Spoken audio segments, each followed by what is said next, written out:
The scent of espresso and fresh basil hung thick in the air of Russo's, mingling with the sharp tang of aged wine and something darker, expensive cologne, leather, and an undercurrent of danger I couldn't quite name. My fingers trembled as I balanced the tray of antipasti, the porcelain plates rattling softly against each other. It was the kind of tremor that came from standing for 12 hours straight, from skipping lunch because rent was due and every dollar mattered, from being invisible in a room full of people who would never notice if I disappeared entirely. I'd been working at Russo's for 6 months, long enough to recognize the regulars, to memorize their orders, to understand the unspoken hierarchy of who sat where. The restaurant occupied a corner of Little Italy that still felt authentically Italian, not the tourist trap version with checkered tablecloths and singing waiters. This place was different, quieter. The kind of establishment where conversations dropped to whispers when certain people entered, where cash exchanged hands under tables, where I'd learned to see nothing, hear nothing, say nothing. Tonight, the air felt heavier than usual. I moved through the dining room like a ghost, refilling water glasses, clearing plates, my worn sneakers silent against the marble floor. My uniform, a simple black dress that had seen better days, hung loose on my frame. I'd lost weight I couldn't afford to lose, but that's what happens when you're choosing between eating and keeping the electricity on. My dark hair was pulled back in a bun so tight it gave me a headache, but at least it looked neat. Professional. Invisible. That's when he walked in. I felt him before I saw him. A shift in the atmosphere, like barometric pressure dropping before a storm. Conversations stuttered, silverware paused mid-air. Even Antonio, our manager who feared nothing, straightened his tie and moved toward the entrance with a deference I'd never seen before. He was tall, over 6 feet, with the kind of presence that didn't require volume or violence to command attention. His suit was charcoal gray, perfectly tailored, probably worth more than I'd make in a year. Dark hair swept back from a face that could have been carved from marble. Sharp cheekbones, a jaw that suggested he'd never backed down from anything in his life. And eyes, God, those eyes. Even from across the room, I could see they were the color of espresso, so dark they were almost black, and they swept the restaurant with the practiced awareness of a man who'd survived by noticing everything. 2 men flanked him, not friends, security. They moved with military precision, one scanning the room while the other spoke quietly into his wrist. The way they positioned themselves, blocking exits, checking sight lines, told me this wasn't a man who went anywhere without protection. Mr. De Luca, Antonio breathed, and I recognized the name like a punch to the gut. Dante De Luca. I'd heard the name whispered in the kitchen, seen it in newspaper articles I shouldn't have been reading. The De Luca family didn't just own restaurants in Little Italy, they owned everything: protection, imports, construction, and businesses nobody talked about in polite company. The kind of family that made problems disappear. The kind of man mothers warned their daughters about. He moved toward his usual table. Corner booth, back to the wall, clear view of both entrances, and I realized with sinking dread that it was in my section. My section. Of course it was. I pressed myself against the wall as his entourage passed, and for one breath-stealing moment, his gaze swept over me. Not at me, over me, through me. The way people look at furniture. In that instant, I saw the cruelty that could live in beauty, the violence that could hide behind civility. Then he was past, settling into the booth with the easy confidence of a king on his throne. One of his guards remained standing, positioned where he could watch the door. The other sat adjacent, never fully relaxing. De Luca himself sat back, one arm draped along the booth's edge, and opened a menu he probably had memorized. "Table 12, Antonio hissed at me, appearing at my elbow. "Don't mess this up, Sophia. Don't speak unless spoken to. Don't make eye contact. Take his order. Bring his food. Be invisible." "I'm always invisible," I murmured. But Antonio had already hurried away.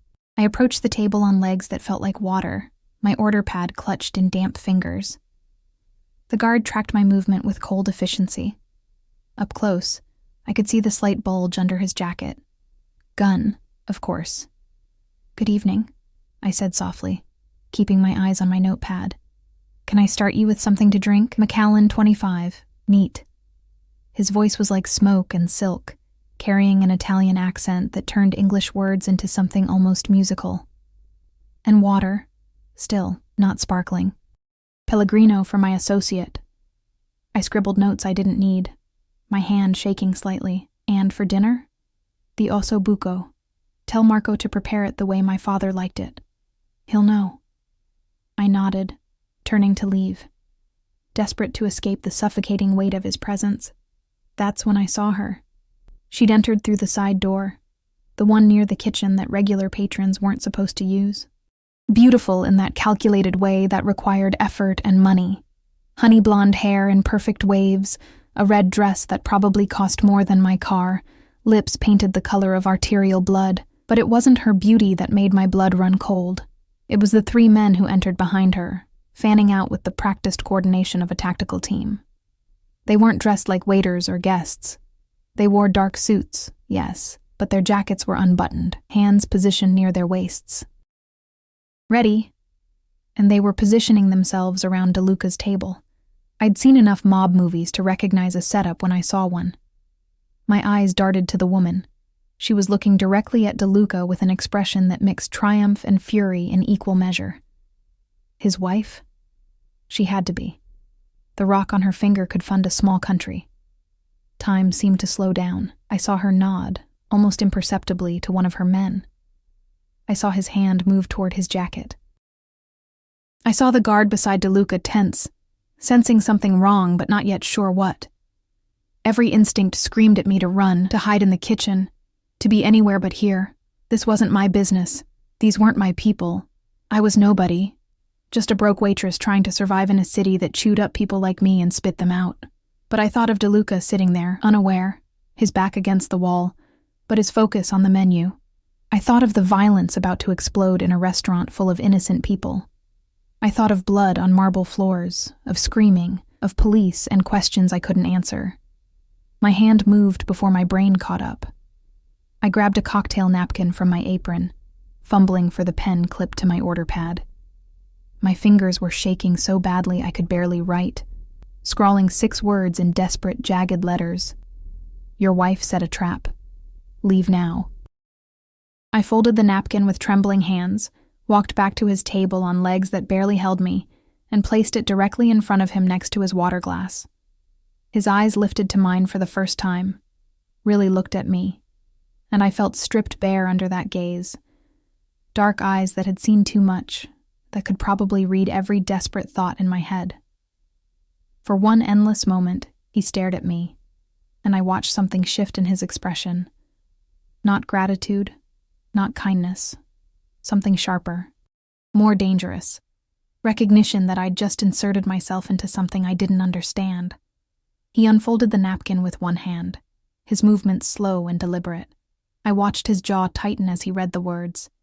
His eyes flickered to the woman in red, tracking her position, then to her men, cataloging threats with the speed of someone who'd been doing it all his life.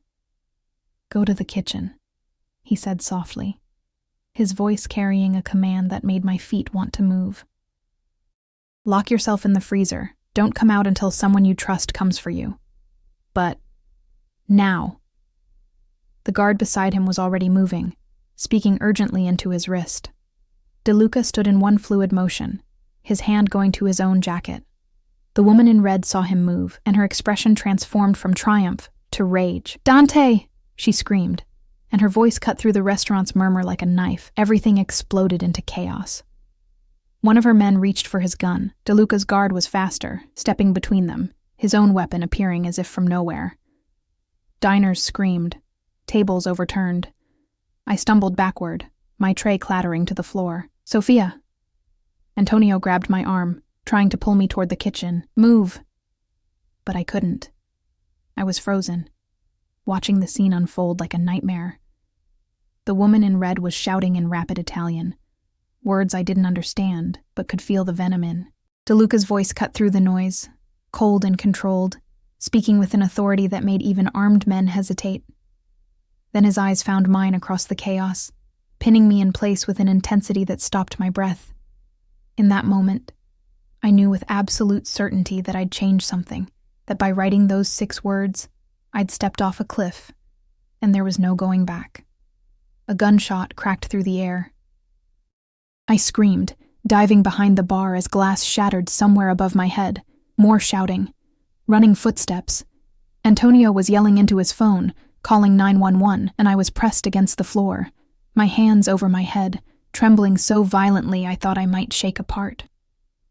When I finally dared to look up, DeLuca was gone. His guards were gone. The woman in red and her men were retreating toward the side door, and the restaurant was in ruins. Overturned furniture, broken glass, terrified customers cowering under tables. And in the center of it all, placed carefully on the bar where I'd hidden, was a single business card with an embossed gold crest and a phone number written on the back in bold, masculine handwriting. I didn't go home that night. The police kept us for hours, taking statements, asking questions I answered with carefully practiced ignorance. No, I didn't see who fired the shot. No, I didn't know any of the people involved. No, I was just bringing water when everything went crazy. I'd perfected the art of being forgettable, and tonight that skill might have saved my life. By the time they released us, it was past 3 a.m. Antonio pressed $200 into my hand, hush money, though he didn't call it that, and told me to take a few days off. The restaurant would be closed for renovations. We both knew what that meant. I took the subway home because my car had died 2 weeks ago, and I couldn't afford to fix it. The train was nearly empty at this hour, just me and a homeless man sleeping across 3 seats. I clutched my purse against my chest, the business card burning like a coal in my pocket. I hadn't looked at it again, hadn't touched it, as if ignoring it would make tonight disappear. My apartment was a 4th-floor walk-up in a building that should have been condemned. The hallway smelled like mildew and someone's burnt dinner from 3 days ago. I fumbled with my keys, my hands still shaking, and finally got the door open to my small studio. 300 square feet of cracked linoleum, a Murphy bed that didn't fold properly, and a window that overlooked a brick wall. Home. I locked the door, engaged the chain, and shoved a chair under the handle for good measure. Only then did I allow myself to fall apart. I slid down the door to the floor, wrapped my arms around my knees, and tried to breathe through the panic clawing at my throat. What had I done? What the hell had I been thinking? I'd inserted myself into a Mafia confrontation. Me, Sophia Chen, nobody waitress with an eviction notice taped to her door, and $37 in her checking account. The business card felt like it was radiating heat through my jeans pocket. I pulled it out with trembling fingers, finally forcing myself to look at it properly. Heavy cardstock, expensive. The kind of paper that cost more than my weekly grocery budget. The gold crest showed a lion and a crown above 2 crossed swords. Beneath it, in elegant script, DeLuca Enterprises. I flipped it over. The phone number was written in black ink, the handwriting bold and decisive. Below it, 3 words that made my stomach drop. Tomorrow, 2 p.m. Call. Not a request, a command. I should have torn it up. Should have flushed it down the toilet and pretended tonight never happened.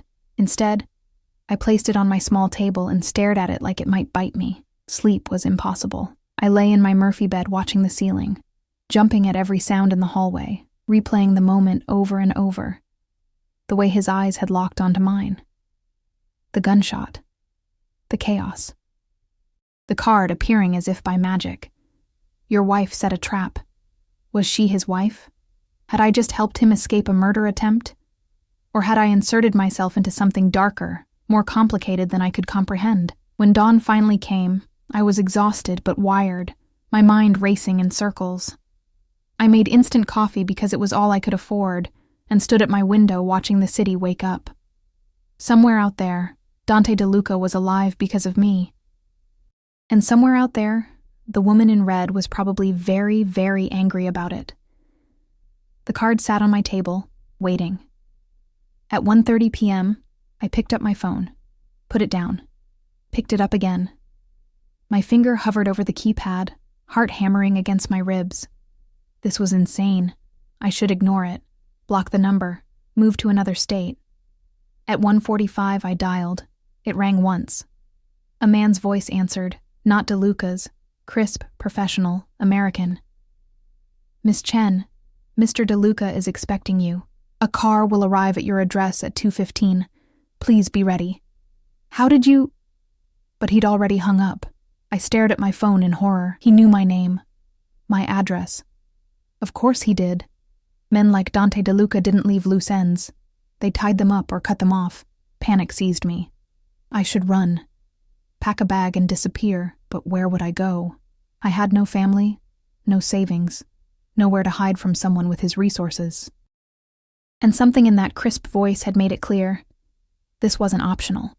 I showered quickly in my tiny bathroom where the hot water only lasted 3 minutes, then stood in front of my closet staring at my pathetic collection of clothes. Everything was either work uniforms or thrift store finds, nothing appropriate for meeting a mafia boss. Finally, I settled on my only pair of decent jeans and a simple black sweater. I left my hair down, applied minimal makeup, and tried to look like someone who wasn't terrified for her life. At exactly 2:15, my phone buzzed. Outside. I peered through my window and my breath caught. A black Mercedes sedan idled at the curb. Its windows tinted so dark they looked like pools of ink, the kind of car that cost more than I'd make in 5 years, the kind that said money and power and don't ask questions. I grabbed my purse, checked 3 times that my door was locked, and descended the stairs on shaking legs. The driver was already standing by the rear door, tall, broad-shouldered, wearing a black suit and sunglasses despite the overcast day. He opened the door without a word, and I caught a glimpse of the interior. Black leather, polished wood, a privacy screen between front and back. "Miss Chen," he said, his voice flat and professional. I climbed in because what choice did I have? The door closed with the heavy thunk of expensive engineering, sealing me in cool, leather-scented silence. The seats were buttery soft. Classical music played softly from hidden speakers, and despite the luxury, I felt like I was being driven to my execution. We drove through the city, leaving my neighborhood's cramped streets for wider avenues lined with brownstones and boutiques. The buildings got nicer, the cars more expensive, the people more polished. We crossed into a neighborhood I'd only seen in magazines, where doormen stood at attention and private parks hid behind iron gates. The car pulled up to a building that looked like it belonged in a European capital, all limestone and brass, with an awning stretching to the curb and a doorman who looked like he could bench press me. He opened my door, offering his hand to help me out. "Miss Chen, Mr. DeLuca is expecting you, penthouse level." The lobby was all marble and mirrors, with a chandelier that probably cost more than my entire building. An elevator attendant, an actual person whose job was to press buttons, smiled politely and pressed P. My reflection in the mirrored walls looked small and out of place. A mouse in a palace. The elevator rose smoothly, my ears popping as we climbed higher and higher. When the doors finally opened, it wasn't into a hallway. It opened directly into an apartment. No, not an apartment. A penthouse that took up the entire floor. Floor-to-ceiling windows offered a panoramic view of the city. The furniture was sleek and modern, all clean lines and expensive fabrics. Art that looked museum quality hung on the walls. And standing by the windows, silhouetted against the afternoon light, was Dante DeLuca. He'd changed from his suit into dark slacks and a white shirt, sleeves rolled to his elbows, revealing forearms corded with muscle. Without the armor of formal wear, he looked younger, maybe late 30s, but no less dangerous. He turned as I entered, and even from across the room, I felt the weight of his attention. "Miss Chen." He moved toward me with the fluid grace of a predator, and every instinct screamed at me to run. "Thank you for coming." Did I have a choice? The words escaped before I could stop them. His mouth curved, not quite a smile, but something close. "No?" At least he was honest. He gestured to a sitting area near the windows. "Please, sit." I perched on the edge of a sofa that probably cost more than my yearly rent, my hands clasped in my lap to hide their trembling. He sat across from me, close enough that I could see the faint scar above his left eyebrow, the shadow of stubble along his jaw. Close enough to smell his cologne, something dark and expensive with notes of cedar and bergamot. "You saved my life last night," he said simply. I saw something wrong. Anyone would have... No.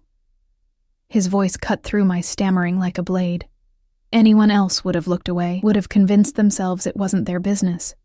You wrote that note knowing it could get you killed. I swallowed hard. Is she really your wife, Julia? His expression darkened. Yes. Or she was. We've been separated for 2 years, but she refuses to sign the divorce papers. Last night was her final attempt to ensure she inherited everything by killing you. By making it look like a robbery gone wrong. She had witnesses ready to testify, probably had police on her payroll. He leaned forward slightly, his elbows on his knees. Because of you, she failed. Because of you, I'm alive. That creates a debt. Fear spiked through me. I don't want anything. I don't want money or everyone wants something, Miss Chen. His eyes held mine, and I felt stripped bare under that gaze. You work double shifts at a restaurant where you're invisible. You live in an apartment with an eviction notice on the door. Your car is dead. Your bank account is empty, and you survive on coffee and determination. So yes, you want something.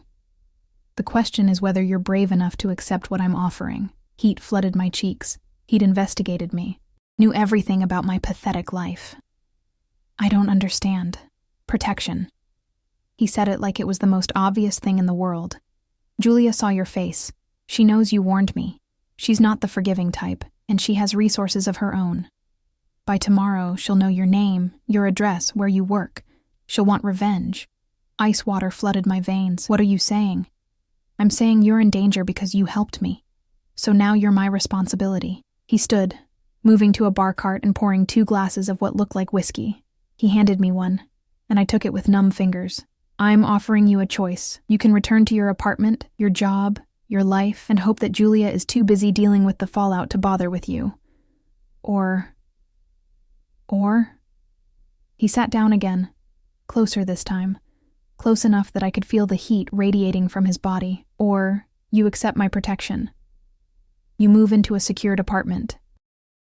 You receive a monthly stipend. You continue your life, but under my safeguard. In exchange, you'll be available when I need you. Available for what? My voice came out as a whisper. His smile was slow, dangerous. I have many enemies, Miss Chen. Some of them would love to know I have a weakness. You'll appear on my arm at certain events. You'll play the role of my companion when necessary. You'll be seen, photographed, speculated about. And in doing so, you'll draw out the people who wish me harm. You want to use me as bait. I want to keep you alive while eliminating threats to both of us. He took a sip of his whiskey, his eyes never leaving mine, and before you ask, this is not negotiable. You're either under my protection or you're a liability. I don't tolerate liabilities. The threat hung in the air between us, unspoken, but clear. I looked at the amber liquid in my glass, at the view of the city from his penthouse, at the man who held my life in his hands with the casualness of someone adjusting a chess piece. When would I move? I heard myself ask. His expression shifted, satisfaction mixed with something darker. Tonight. The apartment he'd arranged was nothing like my studio. Located in a building 3 blocks from his penthouse, it occupied the entire 8th floor, a sprawling 2-bedroom with hardwood floors, crown molding, and windows that actually opened to let in fresh air. The kitchen had granite countertops and appliances I didn't know how to use. The bathroom had heated floors, and a shower big enough for 3 people. The master bedroom held a king-sized bed, with sheets that felt like silk against my skin. It felt like a gilded cage. 2 men had arrived at my old apartment within an hour of my agreement, efficiently packing my meager possessions while I stood in shock. They'd moved me in before midnight, then stationed themselves outside my new door. Guards, DeLuca had explained, for my protection. But I knew what they really were, wardens ensuring I didn't run. That first night, I lay in the enormous bed, staring at the ceiling, feeling like I'd sold my soul. Maybe I had. I'd traded my freedom for safety, my anonymity for protection. And somewhere in this city, a woman in a red dress was plotting revenge. The next morning, I found an envelope slipped under my door. Inside was a credit card, black, heavy, with my name embossed in silver. and a note in that same bold handwriting. For necessities. First event is Friday. Dress appropriately. D Friday. That gave me 3 days. I spent Tuesday in a daze, exploring my new prison. The refrigerator had been stocked with fresh food, real vegetables, imported cheeses, bread from a bakery instead of the corner store. The closet held hangers waiting for clothes I didn't own. Everything was perfect, sterile, ready for me to fill it with a life I didn't recognize. Wednesday, a woman arrived at my door. Tall, elegant, probably in her 50s, with silver hair and a perfect chignon, and eyes that assessed me like I was a project. Sophia Chen. I'm Margot. Mr. DeLuca has retained my services to prepare you for Friday's gala. Prepare me? I repeated stupidly. Her smile was professional but not unkind. Hair, makeup, wardrobe. You're attending the Castellano Foundation charity ball. It's quite the event. Mr. DeLuca wishes you to make an impression.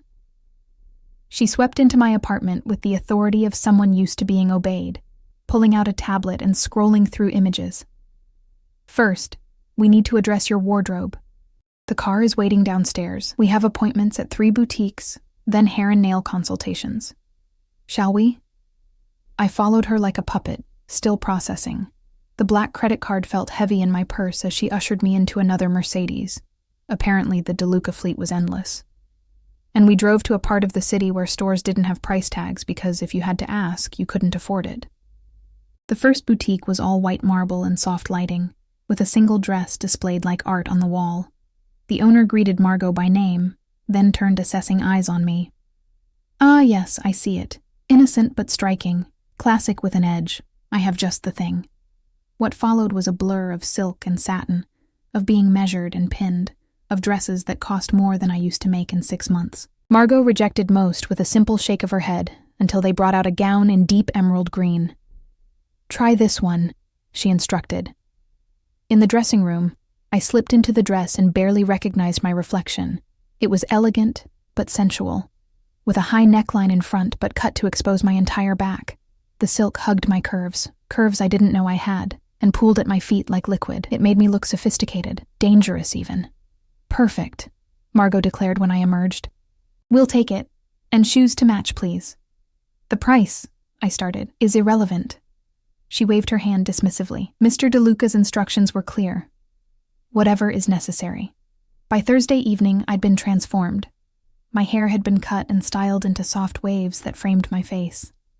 My nails were painted a deep burgundy. Margot had taught me how to walk in 4-inch heels without looking like a newborn giraffe.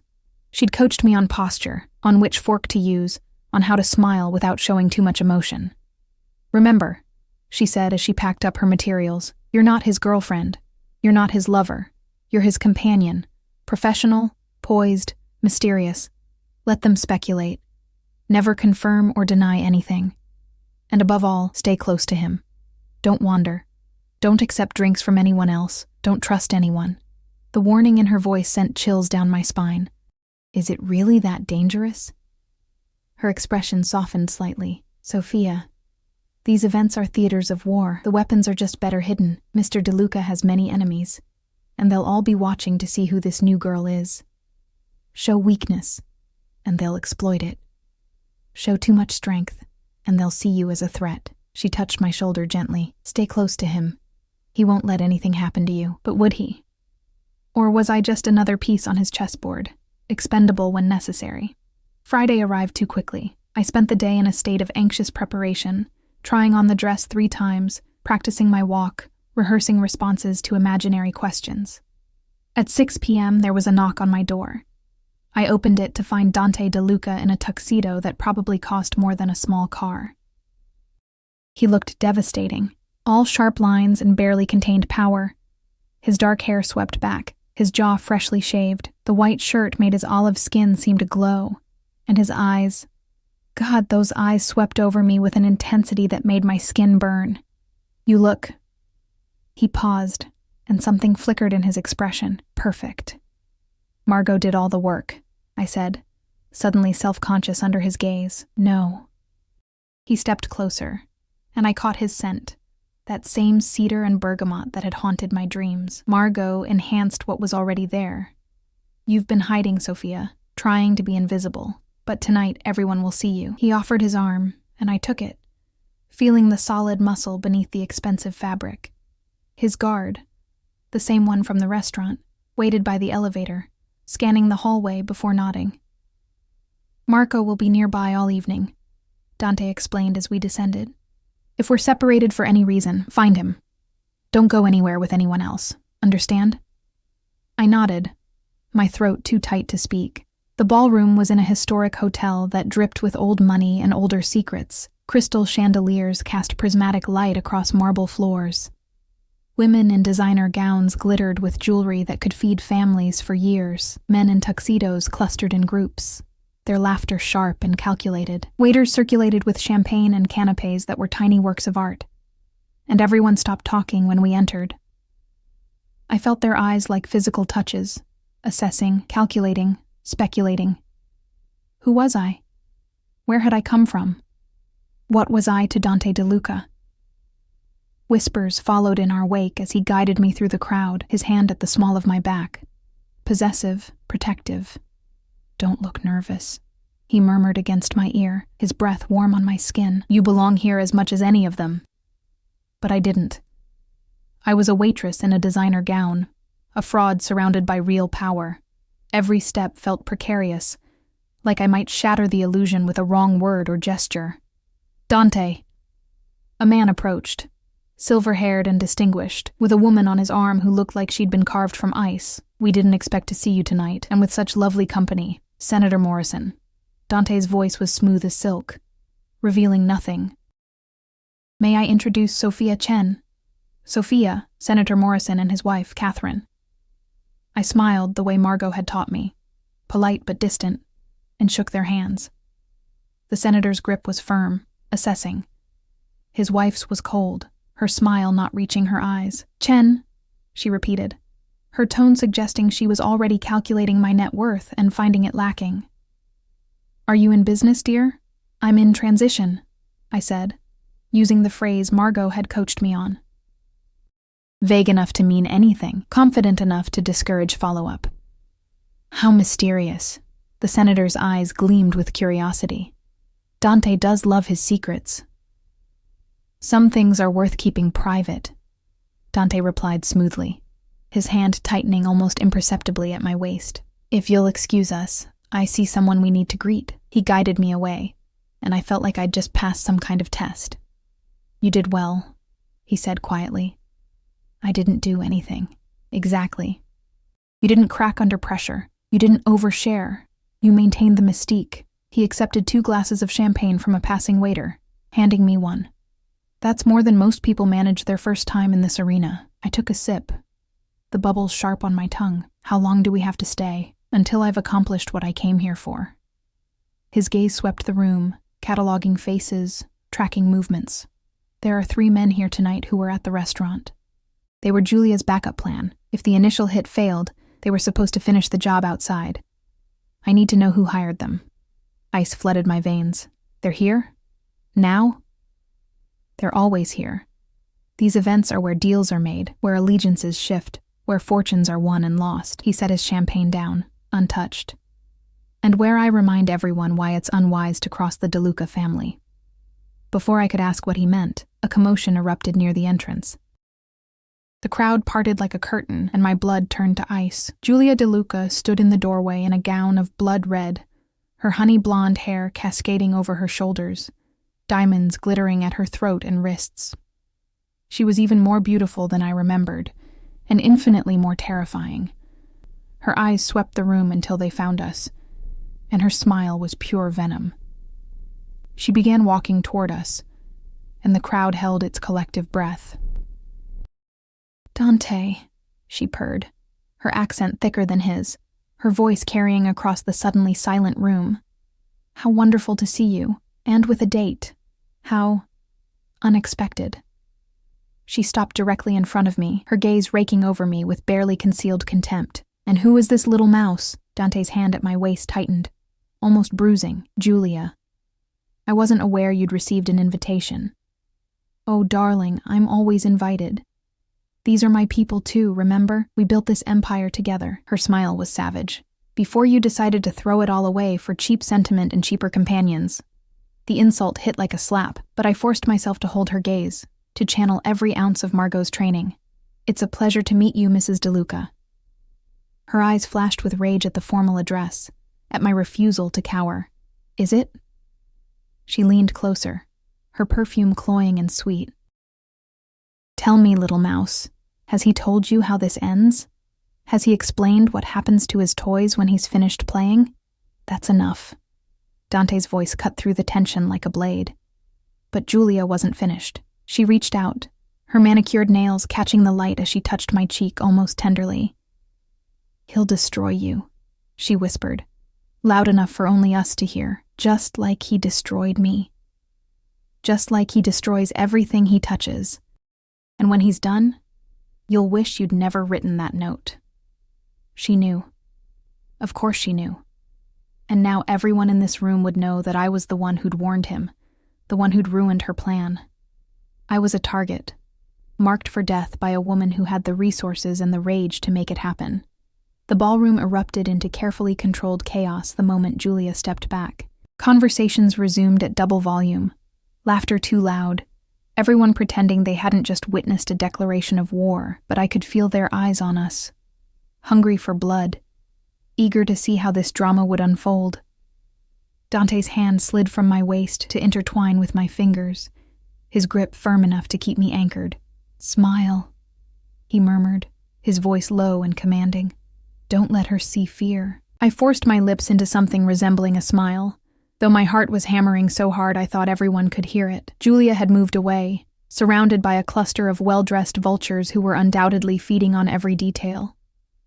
She laughed at something one of them said, the sound carrying across the room like breaking glass, but her eyes never left us. We need to leave, I whispered urgently. She's not going to do anything here. Too many witnesses, too many cameras. Dante guided me toward the dance floor as a string quartet began playing. But she's made her move, which means I need to make mine. Dance with me.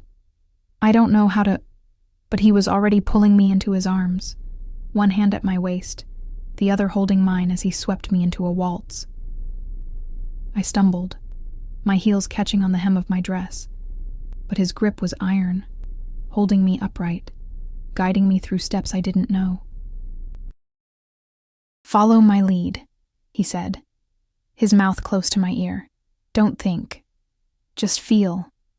It was impossible not to feel, his body pressed against mine, the heat of his hand burning through the silk at my back, the solid strength of him surrounding me. Up close, I could see the faint lines at the corners of his eyes, the shadow of exhaustion he hid behind control. He smelled like expensive cologne and danger, and despite everything, despite the terror and the threat and the insanity of this situation, I felt safe in his arms. The man at 3 o'clock, he murmured as he spun me. Gray suit, silver tie. That's Vincent Calabresi. He was at the restaurant. Watch his hands. I risked a glance and saw a man in his 50s, distinguished looking, with cold eyes that tracked our movement. His right hand kept moving to his jacket pocket, a nervous tell. He's armed, I breathed. Everyone here is armed, Kara. The difference is who's willing to use their weapon. Dante spun me again, positioning us so his back was to Calabresi. And who's watching?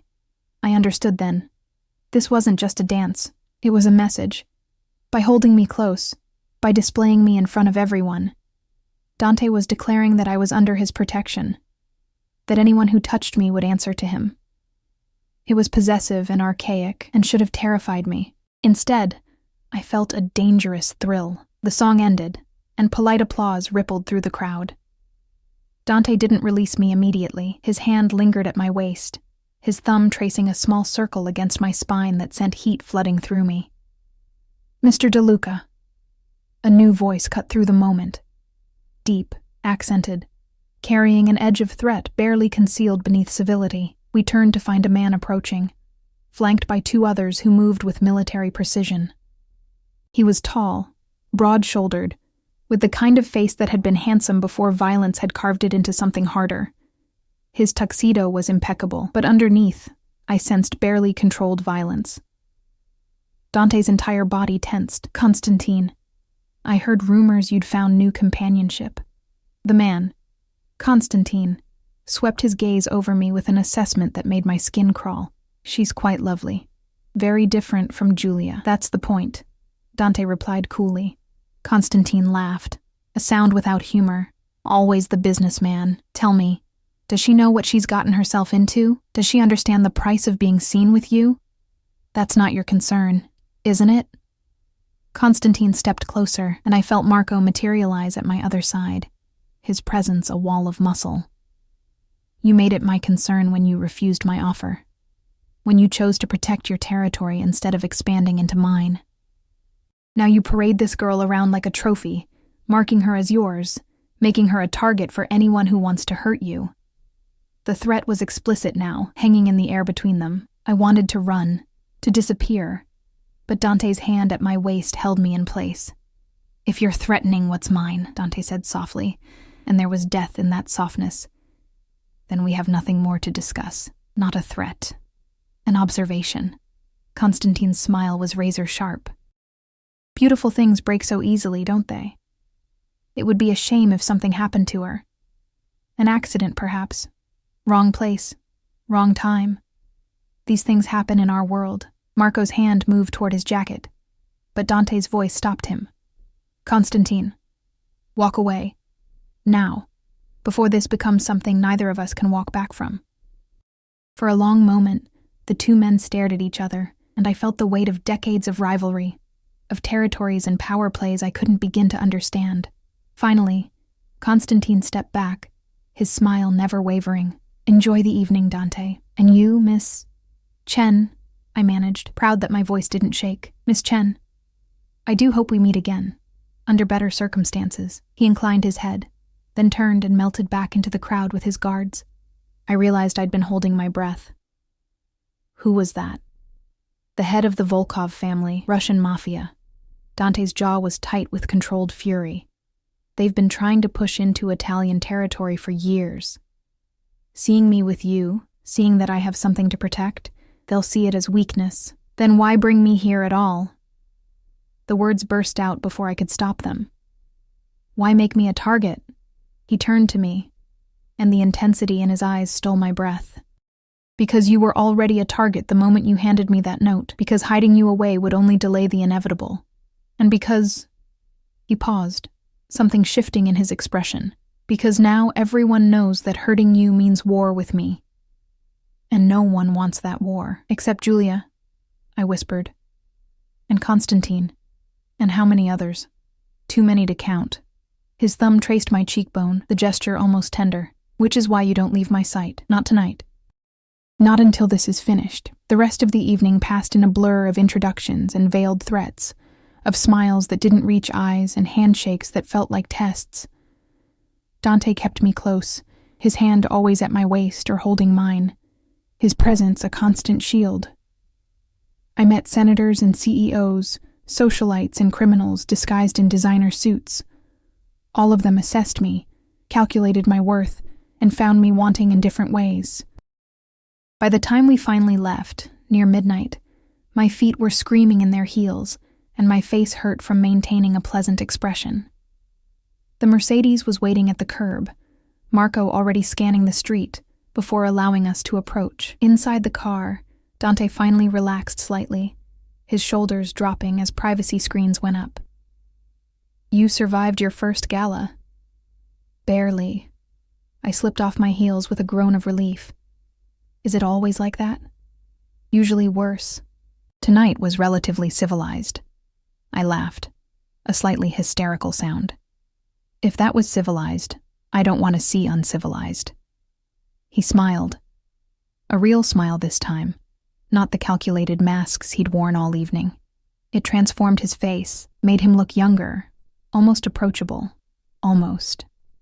You did well, Sophia. Better than I expected. Most people crack under that kind of pressure. I'm used to pressure.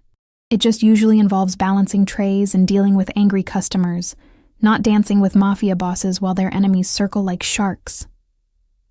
The car pulled up to my building, and reality crashed back. I lived here now, under his protection, under his control. This was my life for the foreseeable future. Fancy apartments and dangerous parties and being a target for anyone who wanted to hurt him. Thank you, I said quietly. For tonight. I gestured vaguely, unable to articulate everything I meant. He studied me in the dim light of the car, his expression unreadable. This isn't over, Sophia. Tonight was just the opening move.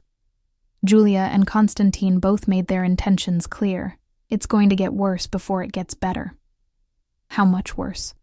Instead of answering, he reached into his jacket and pulled out a small velvet box. My heart stopped.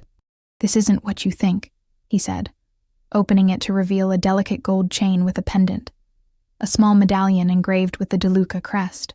In my family, this represents protection. Anyone who sees it knows you're under my personal safeguard. It won't stop everyone, but it will make most people think twice. He gestured for me to turn around, and with trembling hands, I swept my hair aside. His fingers brushed my neck as he fastened the chain, the touch sending electricity down my spine.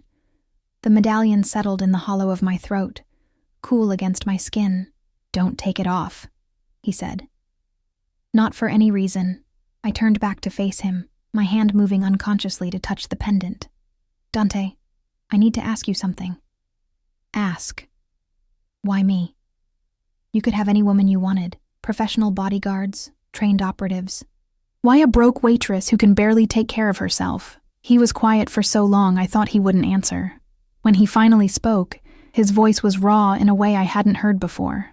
Because when you handed me that note, you didn't think about the consequences. You didn't calculate the risk versus reward. You saw someone in danger and you acted, even though it could have cost you everything. His hand came up, cupping my face with surprising gentleness. In my world, that kind of genuine courage is rarer than diamonds, and infinitely more valuable.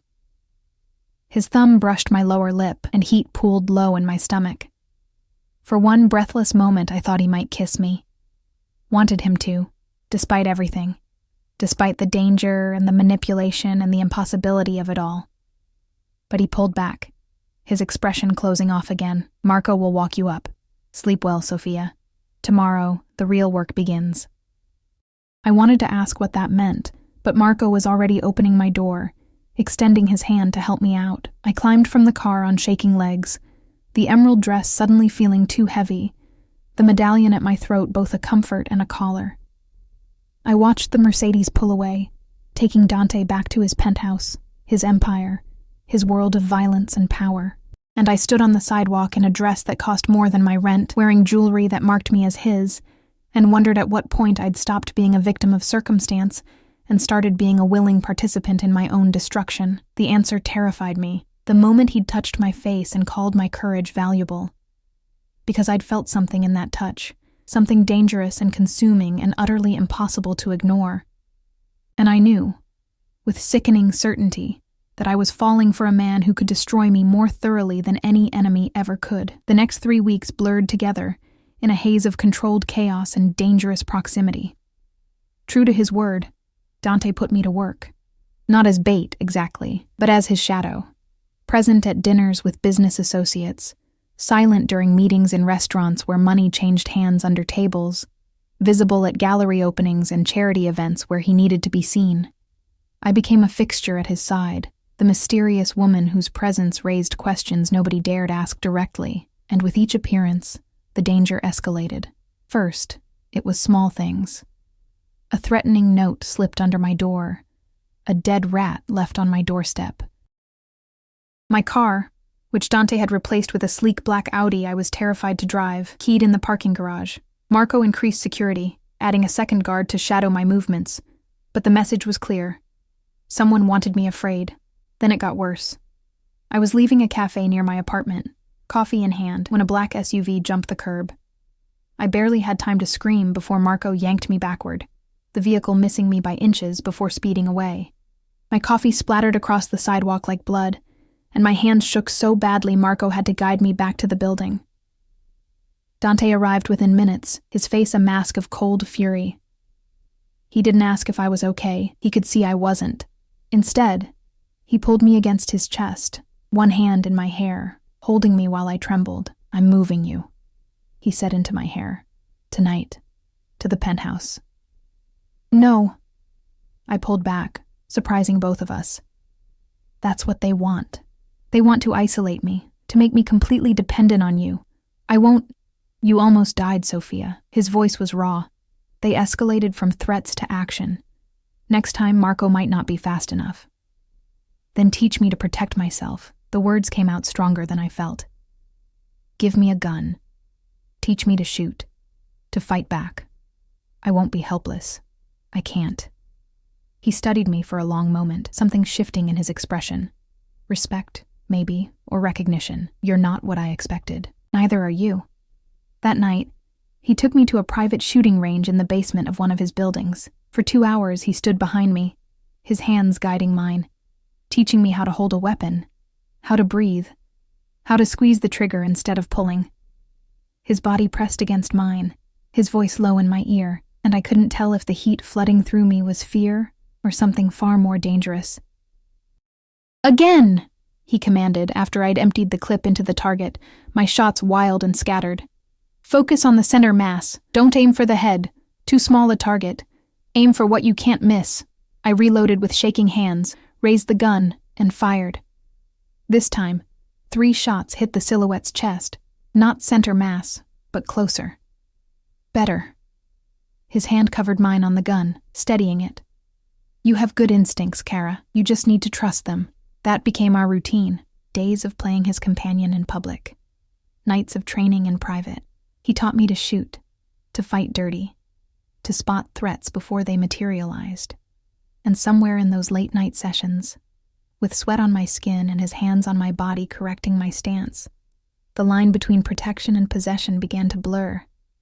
I told myself I was still afraid of him, that the way my pulse raced when he touched me was fear, not desire, that the heat in his eyes when he looked at me was calculation, not hunger. I was lying to myself. 2 weeks after the SUV incident, everything came to a head. Dante received intelligence that Julia was planning something big, a final move to eliminate both of us. She'd allied with Constantine, combining Italian and Russian resources for a coordinated attack. The target, a private art auction at a warehouse Dante owned, where he was scheduled to acquire a painting worth millions. It's a trap, Marco warned during the briefing in Dante's office.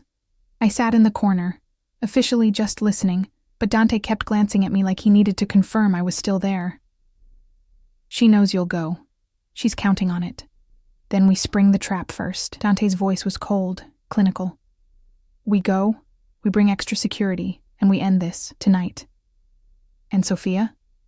Marco's eyes flicked to me. She's a target too. She stays here, locked down. 6 guards on the penthouse. No. I stood, my heart hammering. If I'm here alone, I'm vulnerable. At least at the auction, I'm with you. Absolutely not. You said I was valuable because I act without calculating risk. I moved closer to his desk, planting my hands on the polished wood. You said my courage was worth protecting. So let me be courageous. Let me stand with you instead of hiding like a coward. His jaw tightened, a muscle ticking. If something happens to you, then you deal with it the way you deal with everything else. But you don't lock me away like I'm breakable. I held his gaze, refusing to back down. I'm going, with or without your permission.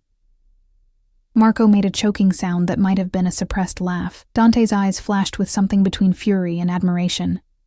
You're the most infuriating woman I've ever met. I'll take that as a compliment. It wasn't meant as one, but his mouth curved slightly. Fine. You come, but you stay with Marco at all times.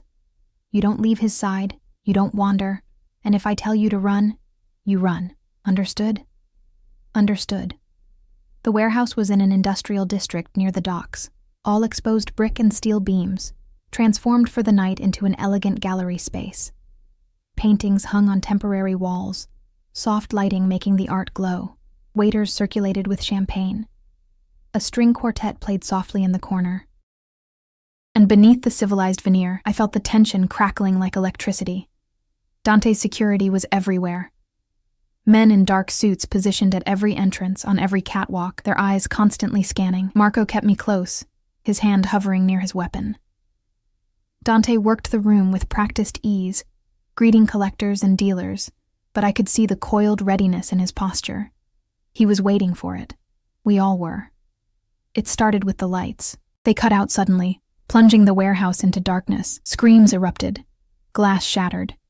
And then gunfire. Sharp cracks that echoed off the brick walls like thunder. Marco shoved me down behind a display wall, his body covering mine. "Stay down!" More gunshots. Shouting in Italian and Russian, the chaos of violence erupting in darkness. I pressed myself against the wall, my hand moving to the small gun Dante had given me. A Glock 43, light enough for my hands, deadly enough to stop a threat. Emergency lighting kicked in, bathing everything in eerie red.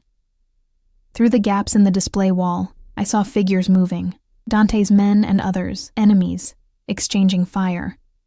Bodies on the ground, blood spreading across polished concrete. "Marco!" Dante's voice cut through the chaos. "Get her out! North exit!" Marco grabbed my arm, hauling me up, half carrying me toward the back of the warehouse. We'd made it maybe 20 feet when a figure stepped into our path. Julia. She'd traded her designer gowns for tactical black, her hair pulled back, a gun in her hands that she pointed directly at my chest. Even in the red emergency lighting, her beauty was terrible. A vengeful angel come to deliver death. "Hello, little mouse," she said, her accent thick with rage. "Did you really think you could take what's mine and live?" Marco reached for his weapon, but another figure emerged behind us. One of Constantine's men. Gun pressed to Marco's head. We were trapped. "Julia?" Dante's voice came from somewhere in the shadows. "Let her go. Your fight is with me." "No." Julia's eyes never left mine. "My fight is with everyone who helped you betray me, starting with the waitress who ruined everything." Her finger tightened on the trigger, and time seemed to slow. I saw the hammer pulling back, saw the inevitability of my death in her eyes. My hand moved without thought, pulling my own gun, years of Dante's training compressed into muscle memory. 2 shots rang out simultaneously. I felt something tear through my shoulder, spinning me backward. Pain exploded through my body, white-hot and consuming. But I saw Julia stagger, saw red bloom across her chest, saw the shock in her eyes as she looked down at the wound. I'd shot her. I'd actually shot her. Everything erupted into chaos. Dante appeared like an avenging angel, his gun aimed at Constantine's man. Marco twisted free, disarming his captor. More of Dante's security poured in. The Russian tried to run, but didn't make it 3 steps before Dante's bullet found him. Then Dante was at my side, gathering me into his arms, his hands pressing against my shoulder. "Sophia. Sophia, stay with me." "I shot her," I whispered, shock setting in. You survived. That's all that matters." His voice was fierce, desperate in a way I'd never heard. "Marco, get the car. Now!" The warehouse was in chaos, sirens in the distance, Dante's men securing the scene, Constantine's forces retreating. And in the center of it all, Julia lay still, her eyes staring at nothing, blood pooling beneath her. I'd killed her. The thought kept circling as Dante carried me to the car, as Marco drove through red lights toward a private hospital, as doctors with no questions asked worked on my shoulder. I'd taken a life. I'd looked another human being in the eyes and pulled the trigger, and I'd do it again to survive. The bullet had gone clean through, missing bone and major arteries. "Lucky," the doctor said. "I'd be fine in a few weeks." But lying in the hospital bed, Dante in the chair beside me refusing to leave, I didn't feel fine. I felt transformed, changed into something I barely recognized. "It gets easier," Dante said quietly, reading my thoughts. "The first one is always the hardest." "Does it get easier?" He was quiet for a long time. "No, it gets familiar. That's different." I turned to look at him, this man who'd upended my life, who'd turned me from invisible waitress into someone capable of killing. His face was drawn with exhaustion, his shirt still stained with my blood, and his eyes held something I'd never seen there before. Fear. For me. "Why didn't you let me die?" I asked. "Back at the restaurant? Back at the auction? I'm just a waitress. I'm nobody." "You're not nobody." He leaned forward, his hand finding mine. "You're the woman who saved my life without thinking twice. who faced down senators and mobsters without flinching, who learned to shoot in 2 weeks and took down my ex-wife to survive. His grip tightened. You're the bravest person I've ever met. And somewhere along the way you stopped being an obligation and became something I can't afford to lose. My breath caught. Dante. I know. I know it's insane.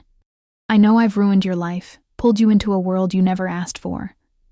But Cristo, Sophia, you make me want to be the man you see when you look at me instead of the monster everyone else sees. He kissed my knuckles, and the tenderness in that gesture broke something in me. When you're healed, he continued, you can leave. I'll give you money, a new identity, set you up anywhere in the world. You'll be free of all of this, of me. And if I don't want to leave? His head snapped up, hope and disbelief warring in his expression. Sophia, you said I had courage. Well, here it is. I pulled him closer with my good arm. I choose to stay, not because I'm trapped or afraid, but because somewhere in this madness, I fell for you. The real you, not the mask. And I want to see where that goes, even if it's dangerous, especially if it's dangerous. His kiss was everything I'd imagined and nothing I'd expected, fierce and gentle, claiming and questioning, tasting of coffee and desperation. When we finally broke apart, his forehead rested against mine, his breath ragged. You're going to drive me insane, he murmured. Good. You deserve it. He laughed, the sound genuine and unburdened, and I realized I'd never heard him laugh like that before, like he was free. The next weeks were recovery and reconstruction. Constantine, faced with the death of Julia and the failure of his attack, retreated to Russian territory, his alliance dissolved. The families brokered an uneasy peace. Dante consolidated power, and I healed. When I was finally released from the doctor's care, Dante took me to his penthouse. Not as a prisoner or an obligation, but as a partner. We stood at the windows overlooking the city, his arms around me, the medallion still at my throat. What happens now? I asked. Now? He turned me in his arms, his eyes holding that warmth I'd learned to recognize as love, even if he hadn't said the word yet. Now we build something new, something that's ours. No more pretending, no more games. Just us, figuring this out together. I'm still a waitress at heart, I warned. I don't know how to be a Mafia queen. Good. I don't need a Mafia queen. I need you. Stubborn, courageous, infuriating you. He kissed me softly. The woman who handed me a note and changed everything. 6 months later, I stood in Russo's, now under new ownership, legitimate business, no more shadowy dealings. Dante had bought it and given it to Antonio to run properly. I wasn't waitressing anymore. Instead, I managed Dante's legitimate business operations, using my skills to transform his empire from something built on fear to something built on respect. It wasn't perfect.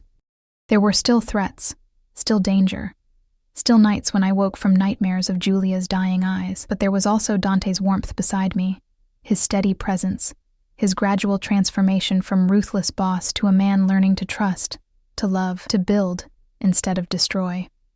We were eating dinner at our usual table, the corner booth, back to the wall, when he slid a small box across the table. Not velvet this time, simple wood, carved with the DeLuca crest. Before you panic, he said, amusement in his eyes. It's not what you think. Open it. Inside was a key, just a simple brass key on a chain. What's this? Key to the penthouse. Your penthouse too, if you want it. He took my hand. I know we've done everything backward. Started with danger, moved to survival, and somehow ended up here.